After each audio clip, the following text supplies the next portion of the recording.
With a major snowfall yet to occur this winter, many Minnesotans are just chomping at the bit to get their snowmobiles out on the trails. But the Department of Natural Resources wants to make sure safety is not overlooked when that happens. If that happens, I guess. This week is Snowmobile Safety Awareness Week, and the DNR is reminding people to keep a few things in mind. A safety training course is required for all riders born after December 31st, 1976. Most fatal accidents involve speed, so slow down, especially at night, and do not ride under the influence of alcohol. There's a lot of pent-up enthusiasm out there, and when we get that first good snowfall, we're going to have a lot of people out on the trail systems at once.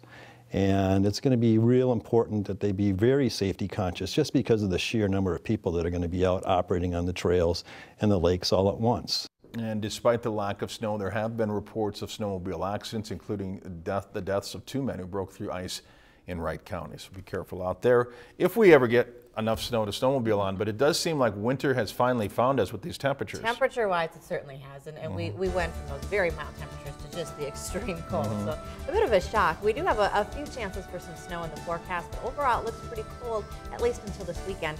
We'll take a look at your forecast in a few minutes. If you've enjoyed this segment of Lakeland News, please consider making a tax-deductible contribution to Lakeland Public Television.